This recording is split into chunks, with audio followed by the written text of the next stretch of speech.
జై శ్రీమన్నారాయణ. అరణ్యకాండలో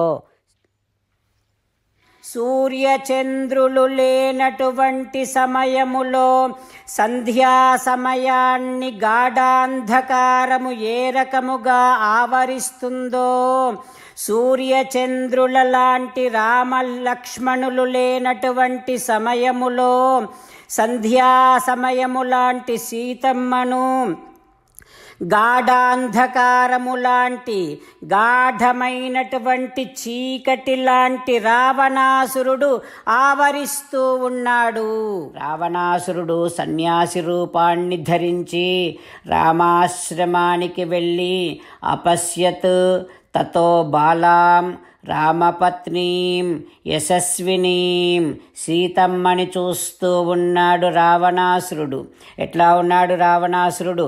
అసహ్యమైనటువంటి తేజస్సుతో ఉన్నాడు రావణాసురుడు. రావణుడు భీకరమైనటువంటి పరాక్రమము కలిగినటువంటి వాడు కనుక ఆ రావణుడిని చూసిన తర్వాత జనస్థానములో ఉండేటటువంటి వృక్షాలు కూడా కంపిస్తున్నాయి. న ప్రవాతి చ మారుతః, గాలి కూడా సరిగ్గా వీయటము లేదు. ఎర్రగా ఉన్నటువంటి కళ్ళతో రావణాసురుడు చూస్తూ ఉంటే స్థిమితం గంతుమారేభే భయాత్ గోదావరి నది, గోదావరి నదీమ తల్లి కూడా భయపడుతోంది. జలప్రవాహమంతా కూడా తగ్గిపోయింది. మెల్లగా ప్రవహిస్తుంది గోదావరి తల్లి. రావణాసురుడు, అట్లాంటి రావణాసురుడు సీతమ్మ దగ్గరికి వెడుతూ ఉన్నాడు.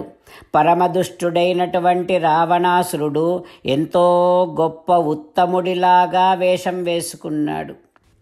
పర్ణశాలలో రాముడినే తలుచుకుంటూ రాముడి కోసమని తల్లడిల్లుతూ ఉండేటటువంటి సీతమ్మ దగ్గరకు వెడుతూ ఉన్నాడు రావణాసురుడు. ఎట్లా ఉందంటే గడ్డితో కప్పబడిన పెద్ద గోతిలాగా మనస్సులో అన్ని దుష్టభావనలే పెట్టుకొని పైకి మాత్రము సద్భావన నటిస్తున్నటువంటి ఆ పాపాత్ముడైనటువంటి రావణాసురుడు సన్యాసి వేషాన్ని ధరించి సీతమ్మను చూసి అక్కడ నిలబడ్డాడు. సీతమ్మ ఎట్లా ఉంది? మంచి యశస్సు కలిగినటువంటి సీతమ్మ, రాముడినే సర్వాత్మనా భావిస్తున్నటువంటి మహాపతివ్రత సీతమ్మ, రుచిరదంతోష్ఠీం బహుసుందరమైనటువంటి తలతల మెరిసే పలువరస కలిగినటువంటి సీతమ్మ, పూర్ణచంద్ర నిభాననాం పున్నమి లాంటి చంద్రుని లాంటి ప్రసన్నమైనటువంటి ప్రకాశవంతమైనటువంటి ముఖారవిందము కలిగిన సీతమ్మ. రాముడికి ఏమయ్యిందో అని ఆసీనాం పర్ణశాలాయాం, పర్ణశాలలో ఒక చోట కూర్చొని బాష్పశోకాభిపీడితాం దుఃఖముతో కన్నీరు కారుస్తుంది సీతమ్మ. పచ్చని పట్టు వస్త్రాలు కట్టుకున్నటువంటి సీతమ్మ ఆ రకముగా ఏడుస్తూ ఉండేటటువంటి సీతమ్మ దగ్గరకు అభ్యగచ్చత వైదేహీం దుష్టచేతా నిశాచరః, దుష్టుడైనటువంటి రావణాసురుడు వెడుతూ ఉన్నాడు. ఎట్లా వెడుతూ ఉన్నాడు? బ్రహ్మఘోషముదీరయన్, వేద పఠనము చేస్తూ ఆ రావణాసురుడు ఆ పర్ణశాలలో ఏకాంతముగా రాముడి కోసమని దుఃఖిస్తూ ఉండేటటువంటి సీతమ్మ దగ్గరకు వెళ్ళి ఈ రకంగా అంటూ ఉన్నాడు రావణాసురుడు. సీతారామచంద్రులను మనసారా ధ్యానము చేస్తూ పరమదయాళువు పరమశివుడు చెప్పిన పరమపావన రామనామాన్ని చెబుతూ మనము రామనామ గానము చేస్తూ ఉంటే అదిగో సీతారామచంద్రులు, పార్వతీ పరమేశ్వరులు, ఆంజనేయస్వామి, సకల దేవతలు, పితృదేవతలు, మహర్షులు, ఆచార్యులు, భాగవతోత్తములు అందరూ మనని చూసి ఆనందముతో అనుగ్రహిస్తున్నటువంటి దృశ్యాన్ని భావన చేస్తూ నోరారా రామనామగానము చేద్దాం. రామ రామ దశరథ రామ రామ రామ దశరథ రామ హే హే రాజా రామ హే హే రాజా రామ హే హే సీతారామ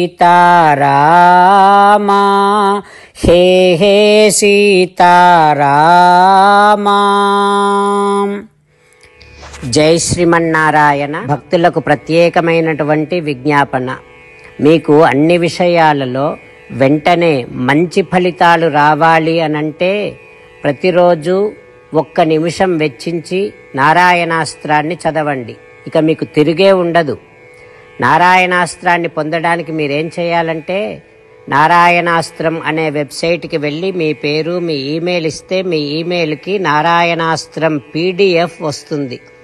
అందులో ఒక రామాయణ శ్లోకం, ఒక గీతా శ్లోకం, ఒక విష్ణునామం ఉంటాయి. ఆ మూడింటిని కలిపి నారాయణాస్త్రం అంటాం. ప్రతి ఒక్కరికి వేరువేరు శ్లోకాలను ఇస్తున్నాం. ఆ రకంగా ఎవరి శ్లోకాన్ని వారు ప్రతిరోజు తప్పనిసరిగా చదవటం వలన ప్రతిరోజు ప్రతి 24,000 భక్తులతో ఒకసారి సంపూర్ణ రామాయణ పారాయణ, 33 సార్లు శ్రీమద్ భగవద్గీత పారాయణ, 24 సార్లు శ్రీ విష్ణు సహస్రనామ స్తోత్ర పారాయణ జరుగుతుంది. ప్రతి ఒక్కరికి అంతటి విశేష ఫలితము ప్రతిరోజు లభిస్తుంది. అందుకని మీరు మీ కుటుంబ సభ్యులు అందరూ ఒక్కొక్కరు ఒక్కొక్క నారాయణాస్త్రాన్ని వెంటనే పొందండి. జై శ్రీమన్నారాయణ. శ్రీమద్ భగవద్గీత సారాంశముగా 18వ అధ్యాయములో 65 నుంచి 69 శ్లోకముల ద్వారా శ్రీకృష్ణ భగవానుడు మనందరినీ ఒక 8 పనులు చేయమని చెబుతూ పరమాత్మ ఈ రకంగా అంటూ ఉన్నాడు. ఎవరెవరైతే నేను చెప్పిన ఈ 8 పనులు చేస్తారో వారందరూ నాకు చాలా ఇష్టమైన వారవుతారు. అప్పుడు వారిని నేను సకల పాపముల నుండి సకల దుఃఖముల నుండి విముక్తులను చేసి నా అంతటి వారిగా చేసుకుంటా, తరగని ఆనందాన్ని అనుభవింపచేస్తా. నిజమే చెబుతున్నా, ప్రమాణము చేసి చెబుతున్నా అంటూ సాక్షాత్తుగా దేవదేవుడైన శ్రీమన్నారాయణుడైన శ్రీకృష్ణ భగవానుడే మనను ఈ 8 పనులు చేయమని చెబుతూ ఉన్నాడు కనుక, హో శ్రీమన్నారాయణ కరిష్యే వచనం తవ, తప్పకుండా చేస్తా, నువ్వు చెప్పినట్టే చేస్తా అంటూ మనం ప్రతిరోజు దేవదేవుడైన శ్రీమన్నారాయణుడికి ఈ రకంగా మాట ఇద్దాం. హో శ్రీమన్నారాయణ, నువ్వు చెప్పినట్టే నేను నిన్నే సంతతము ధ్యానము చేస్తూ ఉంటా. హో శ్రీమన్నారాయణ, నువ్వు చెప్పినట్టే నేను నీ భక్తుడిగానే ఉంటా. హో శ్రీమన్నారాయణ, నువ్వు చెయ్యమన్నట్టే నేను నా విధులను కర్తవ్యాలను నీ సేవగా నీ తృప్తి కోసమనే సక్రమంగా నిర్వర్తిస్తూ ఉంటా. హో శ్రీమన్నారాయణ, నువ్వు చెప్పినట్టే నేను నీవాడిని అనే మహావిశ్వాసాన్ని సంతతము కలిగి ఉంటూ నా హృదయములో నీకే నమస్కరిస్తూ ఉంటా. హో శ్రీమన్నారాయణ, మామేకం శరణం వ్రజ, నన్నొక్కడిని మాత్రమే శరణు వేడుకో అని నువ్వే అన్నావు కనుక నేను నిన్ను ఒక్కడిని మాత్రమే శరణు వేడుకుంటా. హో శ్రీమన్నారాయణ, మా శుచః, ఇక దుఃఖించకు అని నువ్వే నాకు భరోసా ఇస్తూ ఉన్నావు కనుక నేను ఇక దుఃఖించను. హో శ్రీమన్నారాయణ, నువ్వు చెప్పినట్టే నువ్వు నా కోసమని చెప్పిన శ్రీమద్భగవద్గీతను ఎప్పుడో ఒక్కసారి కాకుండా ప్రతిరోజు కనీసం 1 శ్లోకాన్నైనా అనుసంధానము చేస్తూ గీతోపదేశాన్ని జ్ఞాపకం చేసుకుంటూ ఉంటా. హో శ్రీమన్నారాయణ, నువ్వు చెప్పినట్టే నువ్వందరి కోసమని చెప్పిన శ్రీమద్భగవద్గీతను తెలియని భక్తులందరికీ తెలియచేసే నా వంతు ప్రయత్నాన్ని నిరంతరము కొనసాగిస్తూనే ఉంటా. హో శ్రీమన్నారాయణ, నేను నువ్వు చెప్పినట్టే చేస్తా, నీకు నచ్చినట్టే ప్రవర్తిస్తా, నీకోసమే పని చేస్తూ ఉంటా. కరిష్యే వచనం తవ.